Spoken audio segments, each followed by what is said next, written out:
ಸಾಂಬಾರ್ ಮಾಡಲಿಕ್ಕೆ ಟೆನ್ಷನ್ ಏನಕ್ಕೆ, ಇಲ್ಲಿದೆ ನೋಡಿ ಐಡಿಯಾ. ಈ ಐಡಿಯಾ ಉಪಯೋಗಿಸಿ. Welcome to Varsha's cooking channel. ಇವತ್ತಿನ ವಿಡಿಯೋದಲ್ಲಿ ಟೆಂಪಲ್ ಸ್ಟೈಲಲ್ಲಿ ಮಾಡುವಂತಹ ಸಿಂಪಲಾಗಿ ಮಸಾಲೆನ ಹಾಕ್ಬಿಟ್ಟು ನುಗ್ಗೆಕಾಯಿ ಬೇಳೆ ರಸಮ್ನ ಮಾಡೋಣ ಬನ್ನಿ. ಈ ರೆಸಿಪಿ ಮಾಡಲಿಕ್ಕೆ ಹೆಚ್ಚೇನು ತರಕಾರಿನೂ ಸಹ ಬೇಕಾಗಲ್ಲ.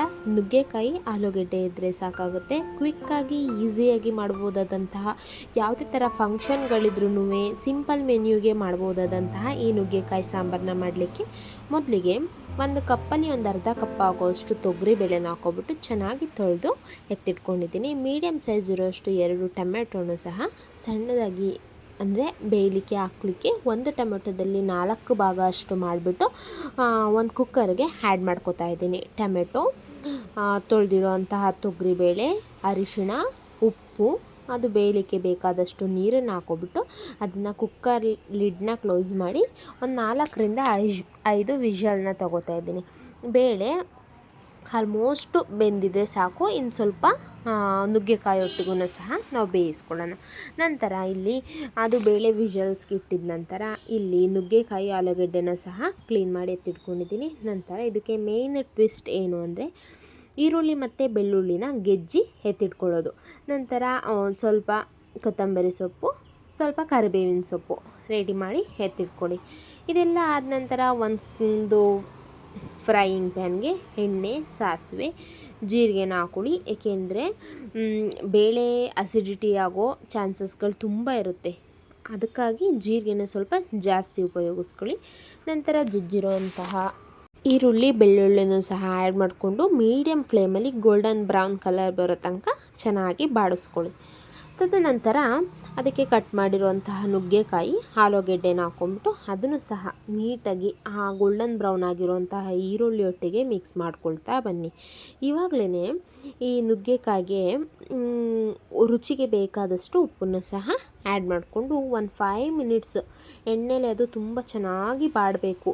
ಇಲ್ಲಿ ಎಣ್ಣೆಲೆ ನಾವು ತುಂಬ ಚೆನ್ನಾಗಿ ಫ್ರೈ ಮಾಡಿಕೊಂಡ್ರೆ ಲಾಸ್ಟಿಗೆ ಬೇಳೆ ಒಟ್ಟಿಗೆ ಬೇಗ ಬೇಯುತ್ತೆ. ಇವಾಗಲೇ ಒಂದು ಟೊಮೆಟೊನ ಉದ್ದುದ್ದವಾಗಿ ಸ್ಲೈಸ್ ಮಾಡಿ ಸೇರಿಸ್ಕೊಳ್ಳಿ.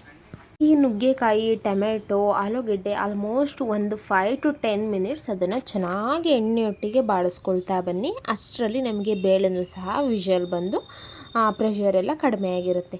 ಅದನ್ನು ಬೇಯಲಿಕ್ಕೆ ಬಿಟ್ಟು ಇಲ್ಲಿ ನೀವು ಬೇಳೆ ನೋಡ್ತಾ ಇರ್ಬೋದು, ಆಲ್ಮೋಸ್ಟ್ ಫುಲ್ ಸ್ಮ್ಯಾಶನೂ ಆಗಿಲ್ಲ, ತೀರಾ ಗಟ್ಟಿನೂ ಇಲ್ಲ ಅನ್ನೋ ಹದದಲ್ಲಿ ಬೆಂದಿದೆ.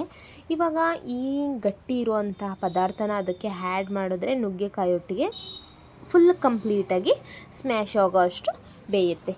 ಸೊ ಇವಾಗ ಬೇಯಿಸಿರುವಂತಹ ಬೇಳೆ ಅದಕ್ಕೆ ಎಷ್ಟು ಬೇಕಾಗುತ್ತೆ, ನುಗ್ಗೆಕಾಯಿ ಆಲೂಗೆಡ್ಡೆ ಎಲ್ಲ ಬೇಯಲಿಕ್ಕೆ ಸ್ವಲ್ಪ ನೀರು ತುಂಬ ಜಾಸ್ತಿನೇ ಬೇಕಾಗುತ್ತೆ.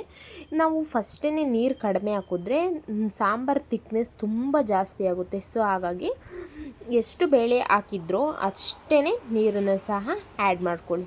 ಇದಕ್ಕೆ 1-2 ಸ್ಪೂನ್ ಆಗೋಷ್ಟು ಧನಿಯಾ ಪುಡಿ ಮನೇಲೇ ಮಾಡಿರೋವಂಥದ್ದು ಮತ್ತು ರೆಡ್ ಚಿಲ್ಲಿ ಪೌಡರ್ನ ಸಹ ಆ್ಯಡ್ ಮಾಡಿಕೊಂಡು ಅದನ್ನು ಚೆನ್ನಾಗಿ ಮಿಕ್ಸ್ ಮಾಡ್ಕೊಳ್ತಾ ಬನ್ನಿ.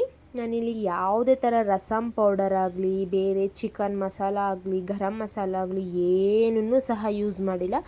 ನ್ಯಾಚುರಲಾಗಿ ಟೆಂಪಲಲ್ಲಿ ಮಾಡೋವಂತಹ ರುಚಿಕರವಾದಂತಹ ನುಗ್ಗೆಕಾಯಿ ಸಾಂಬಾರು ಮಾಡಲಿಕ್ಕೆ ಇದೇ ಥರ ಮೆಥಡ್ ಯೂಸ್ ಮಾಡಿ ತುಂಬ ಚೆನ್ನಾಗಿರುತ್ತೆ.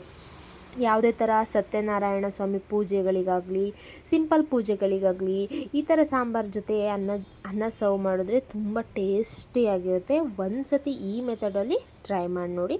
ಇದು ಒಂದು 10 to 15 ಮಿನಿಟ್ಸ್ ಆಗೋ ಅಷ್ಟರಲ್ಲಿ ಚೆನ್ನಾಗಿ ಕುದಿ ಹತ್ತಲಿಕ್ಕೆ ಶುರುವಾಗಿದೆ. ಈ ನೊರೆಯೆಲ್ಲ ಆಲ್ಮೋಸ್ಟು ಹೋಗಿ ಸಾಂಬಾರು ನಮಗೆ ಕಾಣಬೇಕು. ಅಷ್ಟರಲ್ಲಿ ಆ ನುಗ್ಗೆಕಾಯಿ ಆಲೂಗೆಡ್ಡೆನೂ ಸಹ ನೀಟಾಗಿ ಬೆಂದಿರುತ್ತೆ.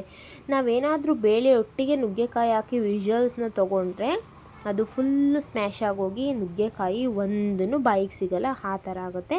ಆ ಥರ ಮಿಸ್ಟೇಕ್ನ ಯಾರೂ ಸಹ ಮಾಡೋಕ್ಕೆ ಹೋಗ್ಬೇಡಿ. ನಂತರ ಇಲ್ಲಿ ನಾನು ಸರ್ವ್ ಮಾಡ್ತಾಯಿದ್ದೀನಿ ಊಟನ. ಬಿಸಿ ಬಿಸಿ ಅನ್ನದೊಟ್ಟಿಗೆ ಈ ನುಗ್ಗೆಕಾಯಿ ಸಾಂಬಾರು ಮೇಲೊಂದು ಸ್ವಲ್ಪ ತುಪ್ಪ ಹಾಕ್ಕೊಂಡು ಸರ್ವ್ ಮಾಡಿದ್ರೆ ತುಂಬ ಟೇಸ್ಟಿಯಾಗಿರುತ್ತೆ. ಒಂದು ಸತಿ ಈ ಮೆಥಡಲ್ಲಿ ನಾನು ಹೇಳಿರೋಂತಹ ಮೆಥಡಲ್ಲಿ ಟ್ರೈ ಮಾಡಿ ನೋಡಿ. ಇದೇ ಥರ ಹೆಚ್ಚೆಚ್ಚು ವಿಡಿಯೋಗಳಿಗಾಗಿ ನನ್ನ ಚಾನಲ್ ವರ್ಷಾಸ್ ಕುಕಿಂಗ್ನ ಸಬ್ಸ್ಕ್ರೈಬ್ ಮಾಡ್ಕೊಳ್ಳೋದು ಮಾತ್ರ ಮರಿಬೇಡಿ. ಇದೇ ಥರ ನಾನು ಆಲ್ರೆಡಿ ಬೇಕಾದಷ್ಟು ನನ್ನ ವಿಡಿಯೋಗಳನ್ನ ಆಲ್ರೆಡಿ ಅಪ್ಲೋಡ್ ಮಾಡಿದ್ದೀನಿ, ಒಂದು ಸತಿ ಚೆಕ್ ಮಾಡಿ. Thank you for watching. ಮತ್ತೆ ಇನ್ನೊಂದು ವಿಡಿಯೋದಲ್ಲಿ ಸಿಗುವ. ಬಾಯ್ ಬಾಯ್.